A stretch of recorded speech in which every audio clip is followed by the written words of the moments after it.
Bonjour à tous et bienvenue dans votre journal de ce mercredi 29 janvier. Ce soir, l'agenda très chargé du commissaire au redressement productif des Pays de la Loire.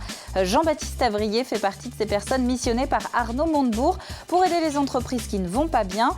Nous l'avons suivi dans son marathon. Hiver 1954, hiver 2014, 60 ans que l'abbé Pierre a lancé son fameux appel en faveur des sans-logis. Ce soir, gros plan sur la communauté Emmaüs de Saint-Michel-le-Cloud.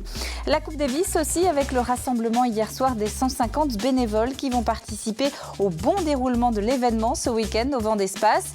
Et puis après plus de 80 ans d'existence, l'association des bouilleurs de crues de Mouilleron captifs vient de mettre un terme à son activité. Retour sur son histoire. Officiellement installé à Nantes, Jean-Baptiste Avrier passe en réalité beaucoup de temps dans sa voiture. Commissaire au redressement productif depuis l'été dernier, il sillonne les Pays de la Loire pour rencontrer les entreprises qui sont dans le rouge. Sa mission, est les aider à redresser la barre en les accompagnant dans leur démarche. Pierre Dalicieux. Voici Jean-Baptiste Avrier, c'est le monsieur Arnaud Montebourg des Pays de la Loire, autrement dit le commissaire au redressement productif de notre région. Son rôle, se porter au chevet des entreprises en difficulté. Aujourd'hui, il a rendez-vous au Sables d'Olonne. Là, on est sur une entreprise industrielle qui est un sous-traitant d'un grand groupe qui est actuellement en difficulté. Et donc, on va voir avec cette entreprise comment elle peut gérer cette passe difficile, puisque son principal client est effectivement en situation difficile lui aussi. Des patrons en détresse, il peut en voir plusieurs dans la même journée. Nous ne serons pas conviés à ce rendez-vous. La discrétion est aussi une de ses priorités. C'est important d'avoir ce climat de confidentialité dans le travail qu'on peut avoir avec les entreprises. Elles nous font confiance, elles savent qu'en travaillant avec nous, ça va rester au moins dans un premier temps entre nous et qu'il n'y aura pas de retombées négatives pour elles. Depuis la création de ce poste en 2012, 2500 emplois auraient été sauvés en Pays de la Loire. 150 entreprises en moyenne sont suivies en permanence dans la région. En Vendée, elles sont un peu plus d'une vingtaine. Le principal objectif, déceler les difficultés avant qu'il ne soit trop tard. En clair, il faut agir vite. Voilà, à tout à l'heure. Une entreprise qui commence à avoir des difficultés, on va avoir beaucoup plus de solutions et de moyens pour l'accompagner. Une entreprise qui est déjà au bord du gouffre, ça va être beaucoup plus compliqué. Et donc, on travaille aussi en réseau avec les collectivités, avec les différents services de l'État pour essayer de détecter au plus tôt les entreprises qui sont en difficulté et auquel cas nous rentrons en contact avec elles pour leur proposer de faire le point ensemble. À l'image du médecin, Jean-Baptiste Avrier parcourt les routes des Pays de la Loire et de la Vendée. En tout, ils sont 22 en France à tenter de guérir ces entreprises malades. Des entreprises qui parfois n'ont plus qu'eux comme dernier espoir. Est-ce que vous connaissez le point commun entre un flipper, de la farine et les égouts ? Eh bien, tous ces objets sont soumis dans certains cas à des taxes qui nécessitent parfois plus d'argent pour les collecter qu'elles n'en rapportent. Le MEDEF en aura listé comme ça une bonne centaine en 2010. Le gouvernement en dénombre lui aujourd'hui 150. Un millefeuille qu'il compte simplifier. C'est en tout cas un des objectifs des assises de la fiscalité qui se sont ouvertes aujourd'hui à Matignon. On ne peut pas dire qu'on va tout chambouler tout d'un coup. Non, je pense qu'il faut déjà regarder ce qu'il est rentable de collecter. Tout ce qui dépasse 25% de coûts de contrôle, etc., il faut le supprimer. Et toutes les taxes qui ne dépassent pas 500 000 euros de revenus pour l'État, ce qui est très peu, je pense qu'il faut les supprimer. Il faut penser à faire autre chose. Et puis certains économistes attendent quand même de voir les répercussions de ces suppressions. Pour eux, elles ne simplifieraient pas forcément le quotidien des PME. On va ouvrir à présent notre page consacrée aux élections municipales. Je vous rappelle que d'ici au premier tour, qui se déroule le 23 mars prochain, nous allons à la rencontre des têtes de liste, et ce, dans les principales communes du département. Alors ce soir, nous sommes à Challans, ville de 19 000 habitants. C'est d'ailleurs la deuxième ville du département, derrière La Roche-sur-Yon. Challans où, pour le moment, 2 listes sont annoncées. L'une d'entre elles sera menée par Nicole Guérin, qui est déjà conseillère municipale d'opposition. Celle qui est également conseillère régionale PS entend proposer une liste sans étiquette, précise-t-elle. Nicole Guérin, qu'on écoute. Nos priorités, c'est bien évidemment l'emploi, l'économie. Ça sera notre fer de lance. On a beaucoup de propositions intéressantes. On les développera en fin de campagne. Et puis aussi la culture, parce qu'ici, il n'y a pas de cinéma digne de ce nom. Nous n'avons pas de salle de spectacle. Il nous faut des infrastructures dignes de ce nom qui manquent cruellement à Challans. et aussi faut que nos jeunes puissent avoir des formations BTS et autres pour rester sur le territoire. Et puis l'autre liste qui sera présente le 23 mars, c'est celle du maire sortant, Serge Rondeau. D'hiver droite, celui qui est également conseiller général, entend lui aussi mener une liste de rassemblements. Écoutez. Le programme, c'est bien sûr de poursuivre tout ce qui a été entrepris, mais aussi de tout faire pour l'emploi. Économiquement, avec la communauté de communes, nous faisons déjà beaucoup de choses. Nous avons eu près de 4 millions d'euros d'investissement dans l'emploi, pour l'économie, pour l'emploi. Ça, c'est une priorité, la sécurité, bien sûr. Et tout ça, évidemment, en gardant une fiscalité raisonnable. Parce que dans le contexte actuel, je crois qu'il faut qu'on soit raisonnable. Il faut qu'on fasse preuve de pragmatisme et de bon sens. Je crois que c'est le rôle, c'est ce que les Chalandais attendent de leurs élus. Et puis en bref, on parlait hier soir de la candidature du député maire d'Olonne-sur-Mer. Olonne-sur-Mer où pour le moment, 3 listes sont évoquées. Outre celle de Yannick Moreau, Nicole Landriot sera à la tête d'une liste front de gauche. Il faudra aussi compter avec la présence de Régis Bernard, soutenu par le PS et les Verts. Il y a des anniversaires dont on aimerait bien se passer, un peu comme les Restos du Cœur dont on fêtera les 30 ans l'année prochaine. Emmaüs commémore ce mois-ci les 60 ans de l'appel de l'abbé Pierre, un mouvement solidaire et laïque, une insurrection de la bonté qui concerne aujourd'hui près de 18 000 personnes en France. Carl Laboureux. Récupérer, remettre en état et vendre, mais pas seulement. Depuis 60 ans, le rôle des communautés Emmaüs ne s'arrête pas là. Elle se donne surtout pour mission de lutter contre la pauvreté et l'exclusion. Un mouvement lancé par Henri Grouès, dit l'abbé Pierre en 1949, mais dont l'acte fondateur sera l'appel du 1er février 1954. Mes amis, au secours, une femme vient de mourir gelée. Cette nuit, à 3 heures. L'abbé Pierre lance un appel sur toutes les radios pour dire aux gens, mes amis, réveillez-vous, cette nuit, une femme est morte dans la rue. Il faut apporter des couvertures, enfin tout ce que vous pouvez trouver parce qu'il y a d'autres enfants et d'autres femmes qui vont se retrouver dans la même situation si vous ne réagissez pas. On a besoin de vous. Et alors, il y a eu un raz-de-marée de réponses positives. Et c'est ce qu'on a appelé l'insurrection de la bonté. Depuis, l'association Emmaüs s'est développée. Elle compte aujourd'hui plus de 280 structures, dont 116 communautés, des lieux de vie et d'activité. Ici, les compagnons sont logés et nourris en échange de leur travail, mais ils réapprennent surtout à vivre.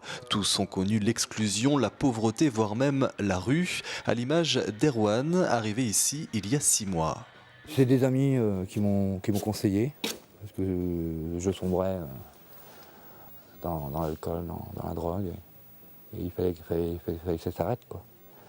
Donc ils m'ont conseillé d'aller à Emmaüs, et au moins je pouvais travailler, reprendre le goût du travail, avoir un toit et aider les autres, tout en m'aidant moi-même.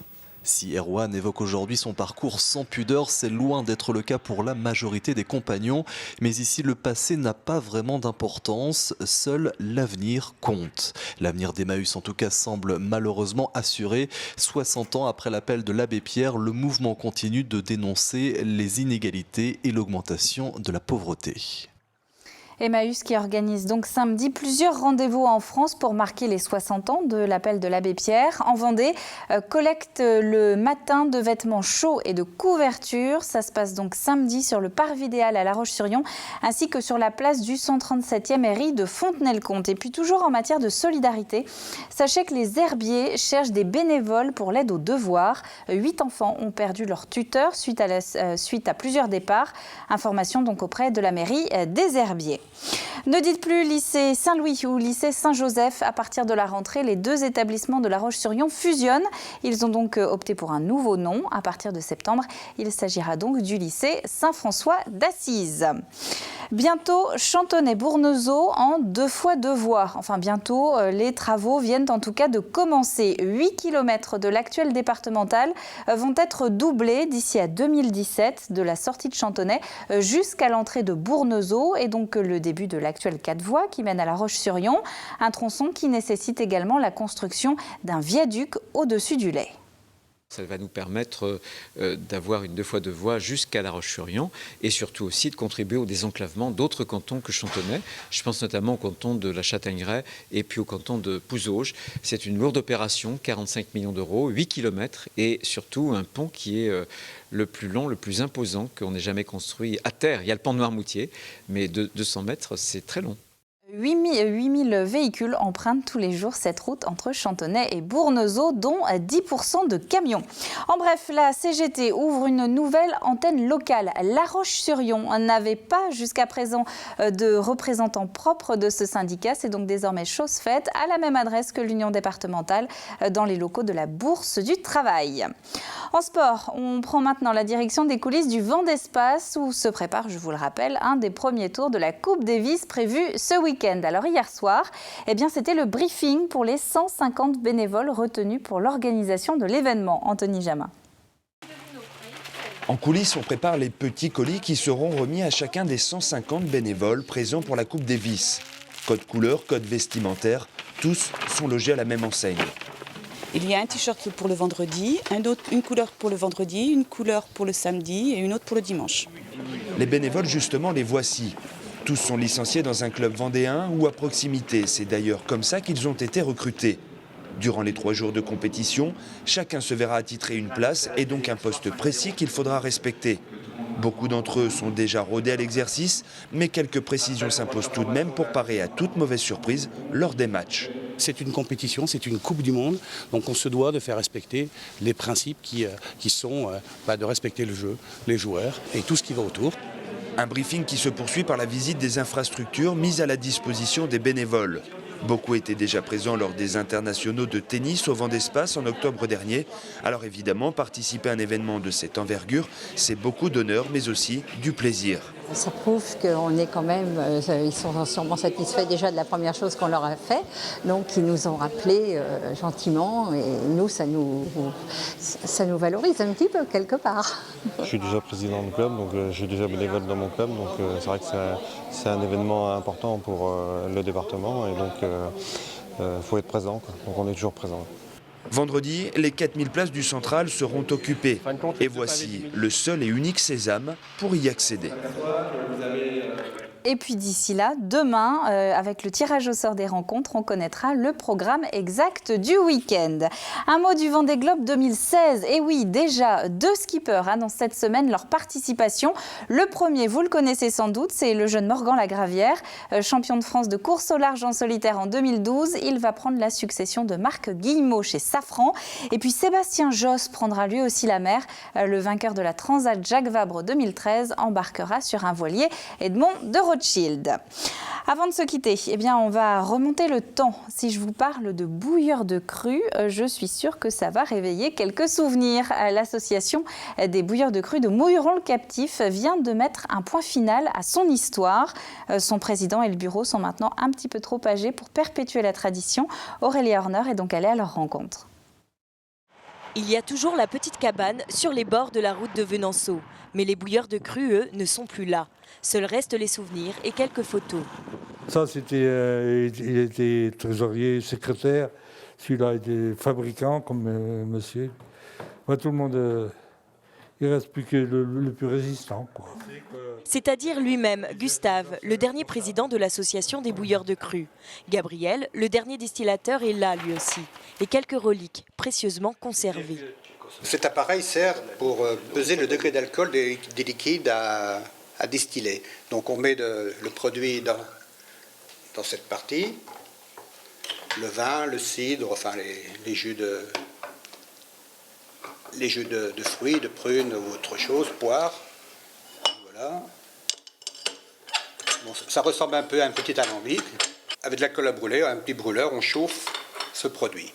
Au bout d'un certain temps, sur la réglette en verre, monte le mercure. Et quand le mercure arrête de monter, ça nous indique le degré d'alcool du vin, ou du produit qui est à l'intérieur. Toute une technique, utilisée depuis très longtemps pour fabriquer l'eau de vie. Fondée en 1930, l'association des bouilleurs de cru a remplacé les alambics ambulants, car à l'époque, l'eau de vie était indispensable. C'était surtout pour les animaux.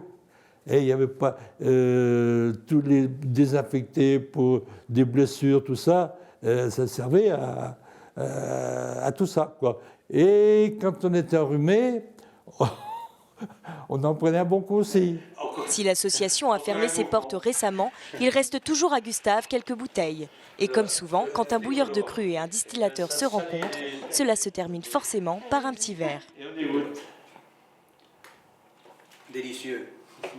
Et enrhumé ou pas, vous le savez, l'abus d'alcool est dangereux pour la santé.